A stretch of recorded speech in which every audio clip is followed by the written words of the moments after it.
Hey everyone, Hannah, Lindsay, and Mary here with FMO Media. Today we actually are joined with the William Raveis team. We have John Beyond DeLillo here. He is the broker owner of William Raveis Real Estate. And our guest today is Joanna Naylor. She is the Eastern Regional Account Manager of Deluxe Marketing. And we'll be talking about what she does, the services she offers. Thank you so much for joining us, you guys. Thanks for having me. Of course. I am actually going to get us started, but I would love to see if John would like to take the mic from me and start asking some questions. Sure, happy to do that, Hannah. Thank you. Of course. So, of course, Joanna, you and I go way back, but We for do. the benefit of everybody else, why don't you tell us a little bit about yourself and how you got started in marketing? Okay, so a few of the agents out there have heard this story, but my dad's been a broker since 1970 in Southern California. And he actually started a marketing program for his own agents. And this is actually how Bill Raveis and my dad know each other from networking groups, nationwide networking groups from the 80s. So my sister and I both started with him. We helped answer phones. We basically did everything to help start Impact Marketing, which is what we used to be called before we were sold to Deluxe. And we just learned all aspects of the business, and I loved it. And I actually wish I would have done this in college, but I didn't. So now I get the opportunity to do what I really love. That's awesome. Great. So you literally grew up in the business. Literally, I remember stuffing envelopes for my dad when I was little, like in elementary school. Child labor. True family business, right? Everybody working together for the common cause. But yeah, I've grown up around real estate my entire life. That seems to be a theme of family business, our business, and Raveis and your business. So, yeah. One of the things I love most about our Raveis partnership is being able to work with Deluxe. So, why don't you, in your own words, tell us what you think sets Deluxe apart from others? So, as you know, I've been doing this a long time. I think that our partnership with Raveis is what makes it so special, that it actually is a partnership. It's not that we're a vendor. I know so many agents. I know all the managers, and we're all friends. This partnership that we have, we've created products together. We work together really well. And in my role, my job is really to support Raveis Corporate first and foremost, then the managers, then the agents, and everybody all the way through the organization. And so one really nice thing is that we do have this friendship, this relationship, and we've worked together for so long now. I know what the objectives are for corporate. So for example, if they're super busy, they're super swamped with an event or something, I'll see something on the site and say, I think they might want to change that. So I'll reach out to them and make a suggestion, and they'll be like, yes, we do. Thanks for reaching out. So I really feel like it is a partnership.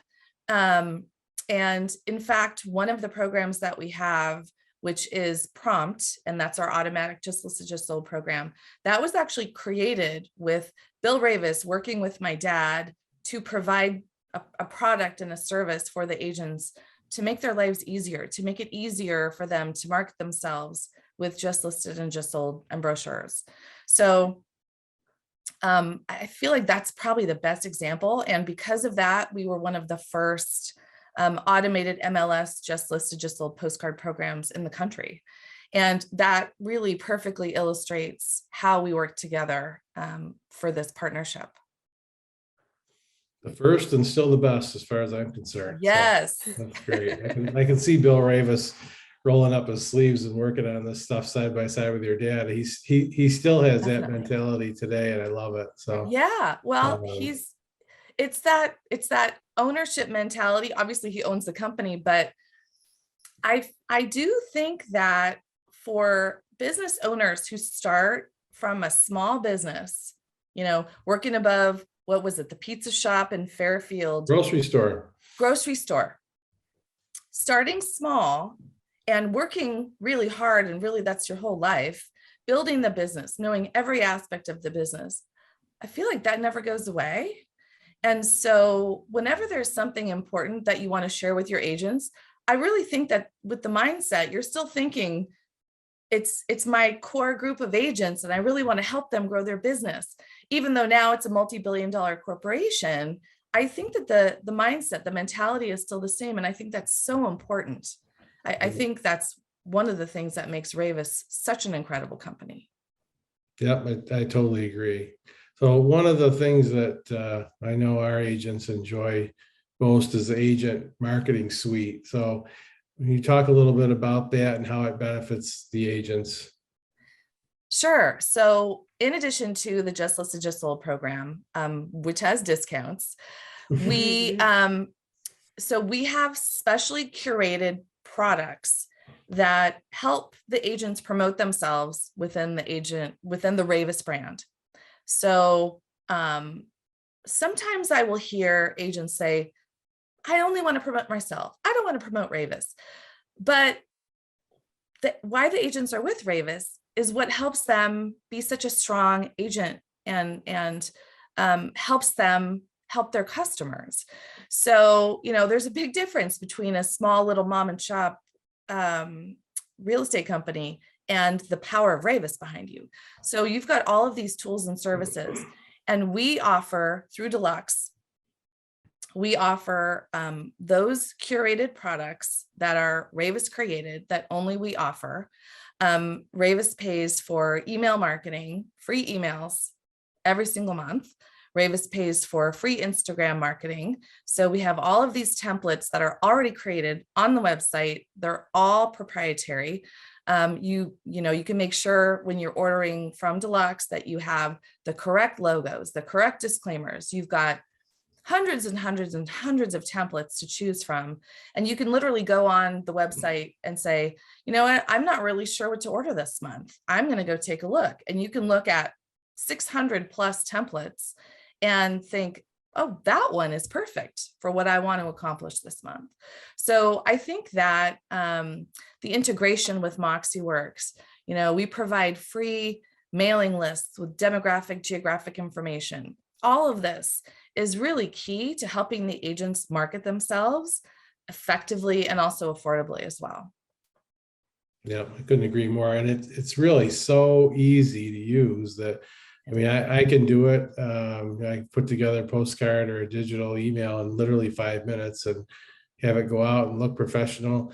But the nice thing about Raveis and about our company is that we have admin, we have marketing support. So Yes. Even if the agent doesn't want to do it themselves or doesn't have any technological skills whatsoever, they have somebody they can rely on to do it for them. So the important thing I always say to agents is not that you know how to do everything, although most of the Raveis tools are really easy. The important thing is what's available to you and how you can use them to leverage them. Yeah, exactly.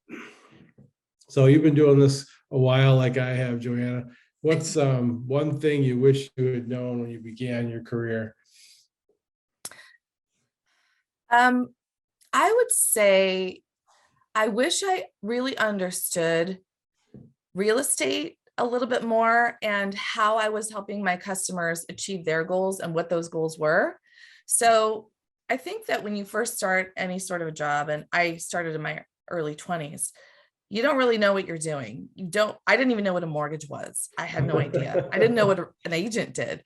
So I think understanding the business is important. Everybody has their role, everybody has their job.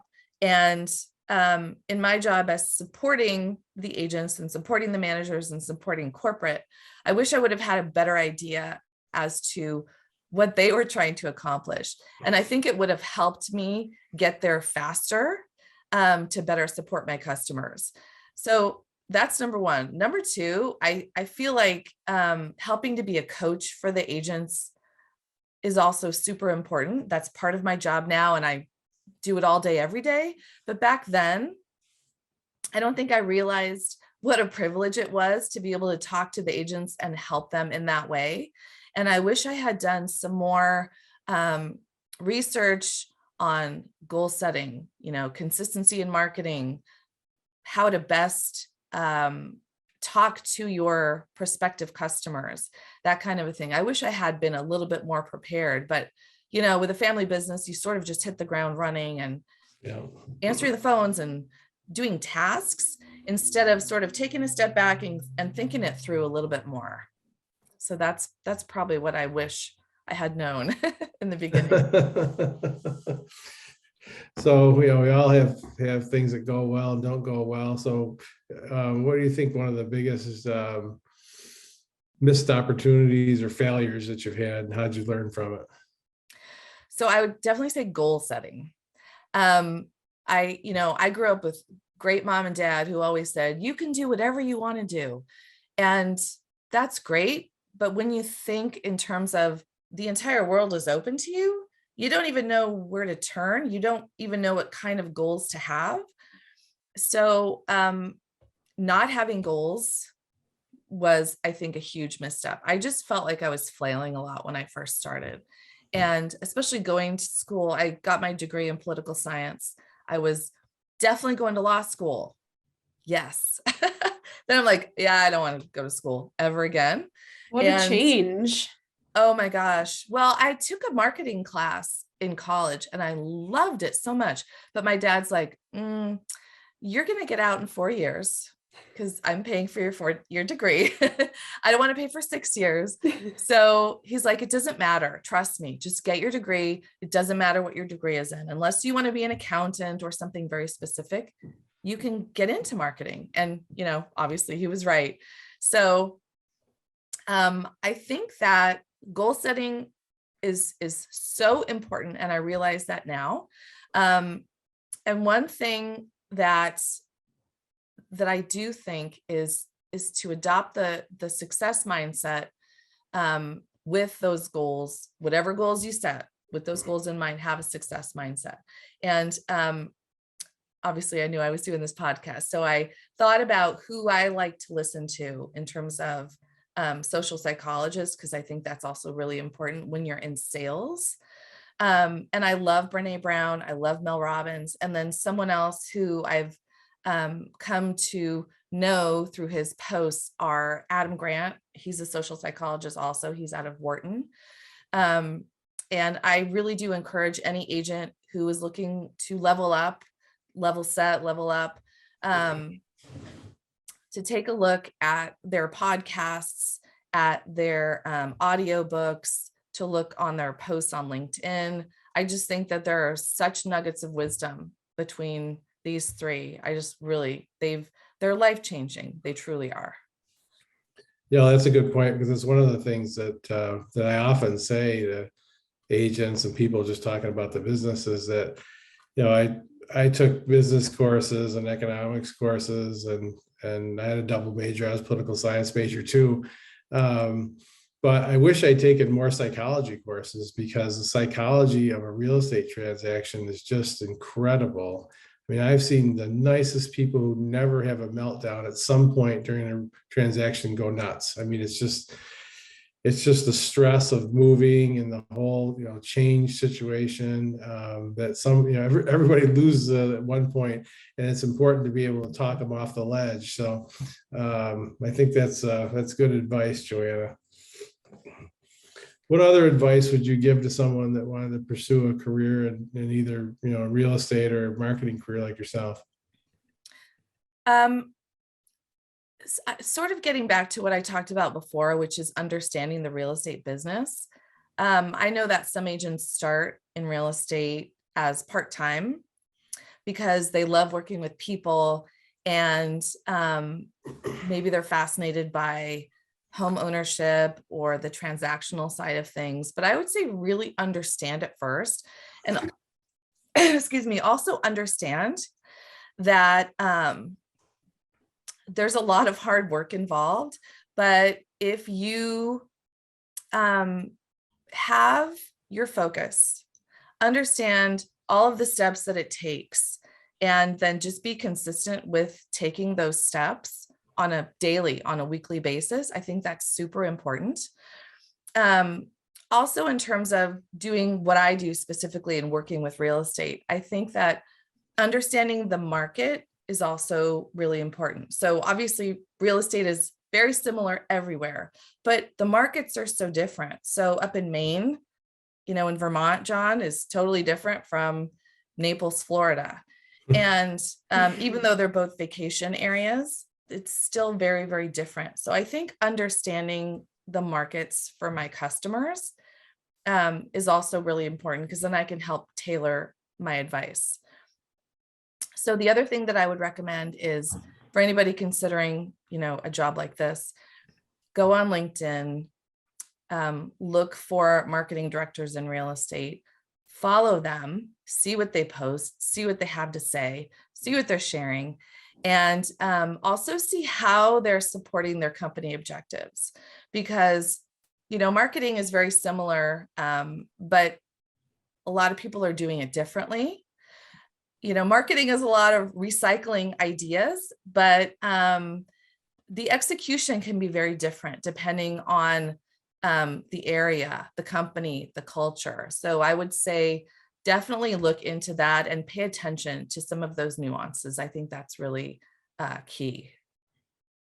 That's good advice. I will tell you that I talk to a lot of people that want to get into real estate, and the ones that always scare me are like, I love HGTV. I just love looking at the houses. It's like, it's like, oh, you're going to show them 3 houses and they're going to buy one in half an hour, right? That's just how it is. And then you collect a big check. So yeah, it's hard work. Yeah, real estate is hard work. Exactly. That's so funny that people say that. HGTV, it's easy, right? I could do they, it. they do, and those are the ones that end up not being very good agents. So makes sense. And I find myself watching that stuff periodically just because it's kind of funny to me to see how they operate. And I laugh because you watch stuff like $1 Million Agent, and they're like, give us your best and final offer. So I laugh sometimes when I hear another agent say, give us your best and final offer. And also it's like, there's a lot of editing in those shows, right? Yeah. They don't just jump from, hey, we're going to help you out of the car, to let's sign the contract. It doesn't work like that. Yeah, they break a lot of ethics rules too, from what I can tell. They do a lot of stuff without signed contracts, but that's another podcast for another day. So funny. So Joanna, what do you see as your biggest challenge right now?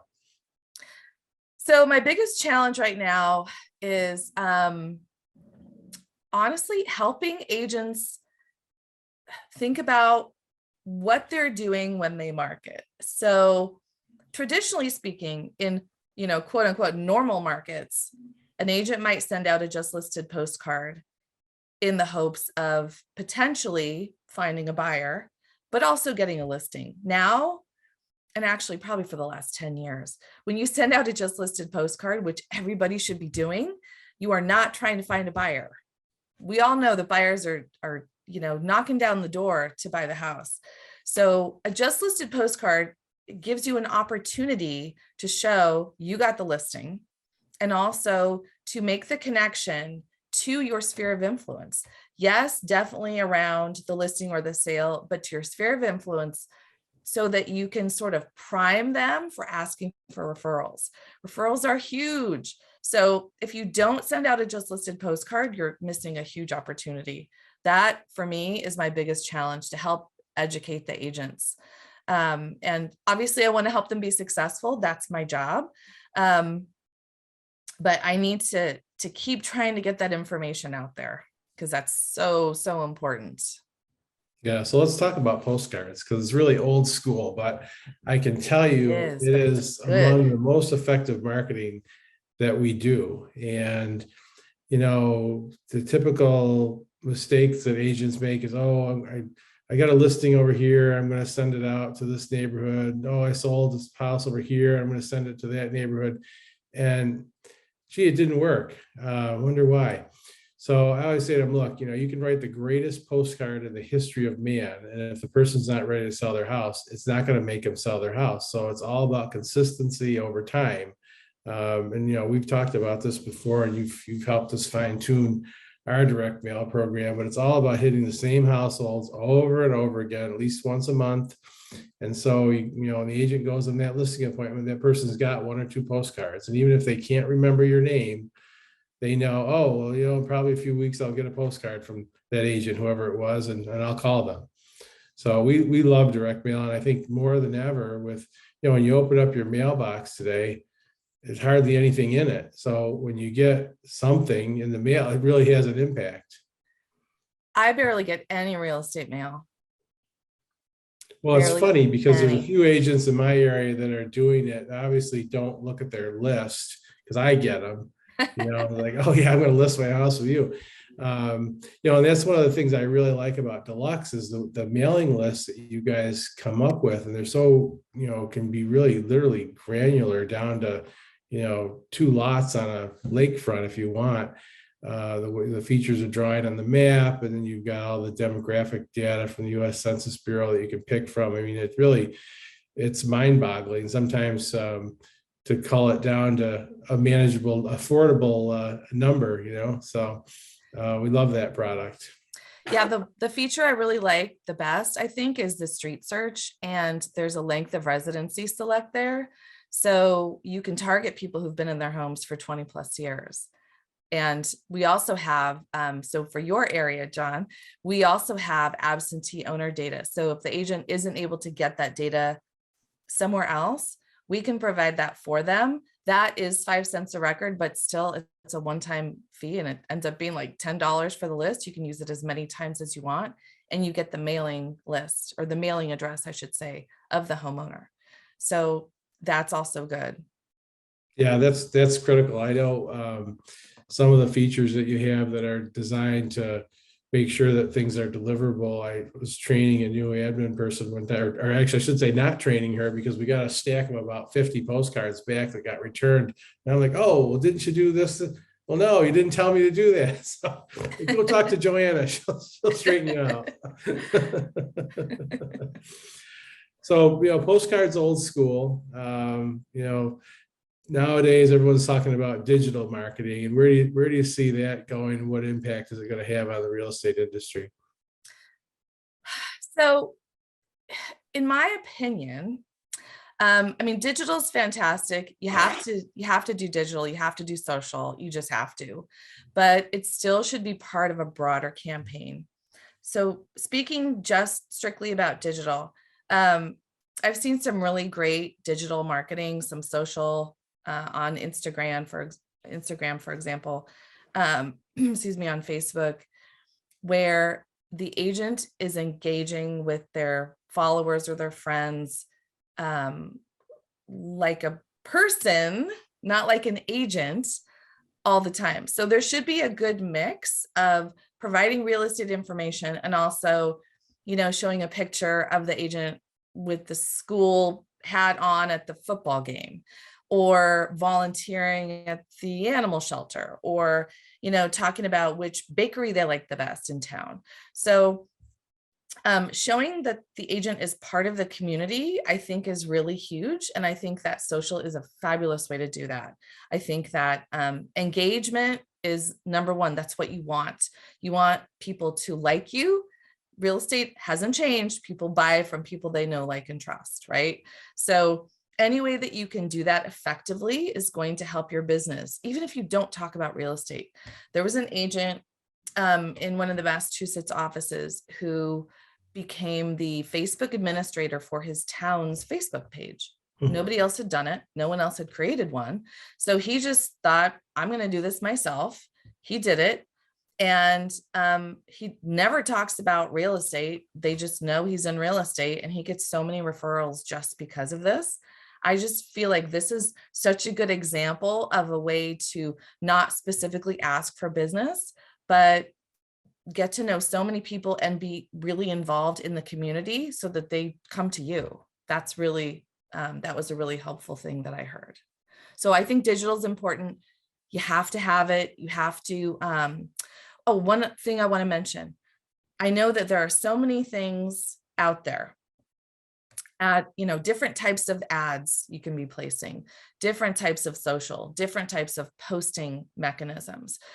But I think for the average agent who is also living their life, it's impossible to be an expert at everything and have the time to do everything. So I think if you pick maybe 2 and get really good at those, get on a schedule where you're posting consistently several times a week, if not every day, then I think that will also help you get rid of the clutter. You don't have to be an expert at everything. You should be really good though at least 2 things, maybe 1 thing if you're not comfortable with it, but at least 1 thing, maybe 2. I think that's really important as well. Yeah, it's good advice to have focus and kind of stick to the things that you're good, the fundamentals, and things you're not good at. That's what we have marketing people for and FMO media to help you with. So Yes. Indeed. Oh, some really great advice, Joanna. Definitely things that I'll take into consideration as well and perhaps will utilize. I will say I personally love getting mail. You guys are talking about postcards. I love opening up my mailbox and seeing that there's like a letter or anything in there. It really excites me. But I definitely would agree with you that if you're going to be on social media, getting involved with the community as much as possible, acting like a normal human because you are one too. I think similarly with even celebrities that I follow, I love to see that they're also normal people and they go to the grocery store too, and they go to the same grocery store that I go to. So anything like that, I think is definitely beneficial when you're trying to market yourself, of course, as a person, as well as a real estate agent or whatever career path you might be in. What do you think is the next step for you in your business? So, you know that my company started out as my dad's company. Well, when he turned 80, he sold it to Deluxe because he thought, okay, now I think it's time for me to stop working now that I'm 80 years old. So he sold it to Deluxe. That was maybe like 4.5 years ago. And one of the benefits of working for Deluxe is there is so much for us to offer our customers. And because of that, there's so much opportunity for me to be able to do other things I haven't done before necessarily. So I'm in the promo division. That's where our real estate marketing is. And one of the opportunities that I have is to go sell branded promo and apparel or programs like we have for Raveis to other industries in other parts of the country. So for Deluxe, like our promo division just brought on Porsche North America. We have Amazon as one of our customers. We have Microsoft as one of our customers. We have some huge customers and in other industries other than real estate. And so I think that for me personally, that is an opportunity that's open to me that I will be pursuing, at some point in the near future for sure. And I'm excited about that. Raveis is still my baby, but I'll be able to do other things as well. I love that. I was just going to say you are multifaceted. That's so awesome. Well, I just wanted to say thank you so much, Joanna, for being on our podcast. And thanks catch for us having next me. time. Yeah, of course. And thank you everybody for tuning in. We'll catch you all on the next podcast. See you later.